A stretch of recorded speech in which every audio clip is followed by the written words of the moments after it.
कभी आपके दिमाग में सवाल आया है कि बैंक अगर फेल हो गया तो मेरे पैसे का क्या होगा? न्यूज़ में बैंक फेलियर की खबरें आती रहती है, सोशल मीडिया पर पैनिक फैलता है, लेकिन सच ये है कि आपका पैसा एक सिस्टम के थ्रू प्रोटेक्ट होता है।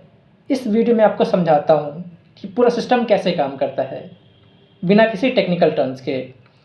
तो सिर्फ एक सवाल का जवाब, आपका पैसा सेफ कैसे रहता है?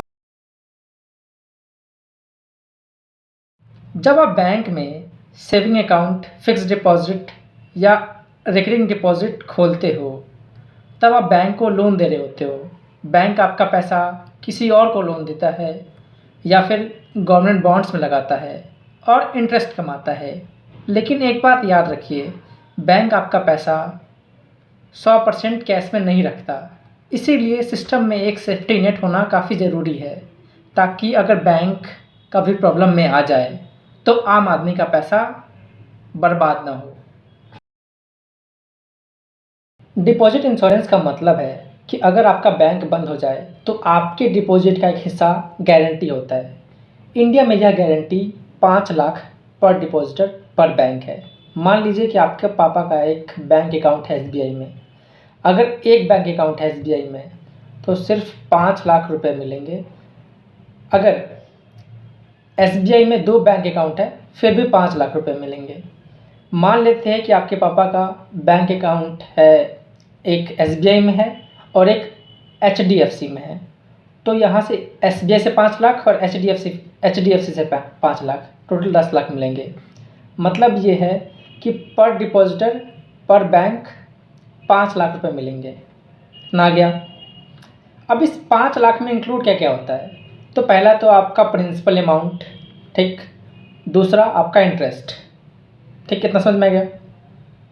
अब फिर सवाल ये उठता है कि saving account, fixed deposit, recurring deposit और करेंट अकाउंट को मिला के 5 लाख या इन सबका अलग अलग 5 लाख? तो नहीं, इन सबको मिला के आपको 5 लाख मिलेंगे। और सबसे इम्पॉर्टेंट बात, इस इंश्योरेंस के लिए आपको 1 भी रुपये देने नहीं पड़ते, बैंक खुद प्रीमियम भरता है। इस 5 लाख के रूल को मैं दोबारा समझाता हूँ। अगर आपका एक ही बैंक में 3 लाख सेविंग्स, 2.5 लाख एफडी है, मतलब टोटल 5.5 लाख, तो इंश्योरेंस आपको सिर्फ 5 लाख तक मिलेगा। लेकिन बैंक ए में 5 लाख, बैंक बी में 5 लाख, तो टोटल 10 लाख मिलेंगे। मतलब स्मार्ट मूव ये कहता है कि बहुत ज़्यादा पैसे एक ही बैंक में ना रखे जाए। बहुत इंपॉर्टेंट बात, डिपॉजिट इंश्योरेंस एक्टिवेट तब होता है जब रेगुलेटर ऑफिशियली एक्शन लेता है। सिर्फ र्यूमर्स, व्हाट्सएप मैसेज या सोशल मीडिया पैनिक से इंश्योरेंस ट्रिगर नहीं होता।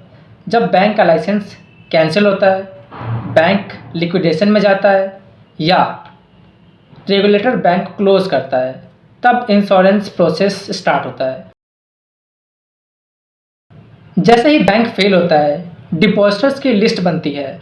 हर डिपॉजिटर का इंश्योर्ड अमाउंट कैलकुलेट होता है, इंश्योरेंस एजेंसी पैसा रिलीज़ करती है, आपको टाइम बाउंड मैनर में पैसा मिल जाता है।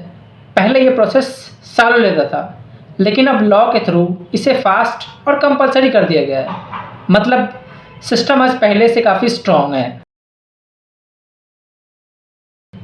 सच बोलूँ तो कोई भी सिस्टम 100% सेफ नहीं होता, इसीलिए डिपॉजिट इंश्योरेंस एक लास्ट सेफ्टी नेट है।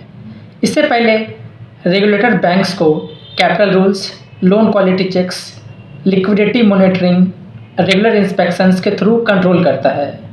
इंश्योरेंस का यूज़ हो, इसका मतलब है कि सिस्टम ने आखिरी ऑप्शंस यूज़ किया है और कुछ नहीं।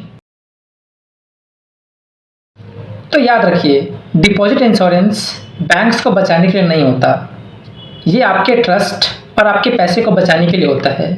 स्मार्ट सिटीजन का काम है कि पैनिक ना करे, सिस्टम को समझे और अपना पैसा सही जगह डिस्ट्रीब्यूट करे। अगर आपको ऐसे सिंपल, ऑनेस्ट एक्सप्लेनर्स पसंद है तो वीडियो को लाइक करें और चैनल को सब्सक्राइब करें। नेक्स्ट वीडियो में हम बात करेंगे कि बैंक्स सेफ है या नहीं, कैसे पहचानें। धन्यवाद।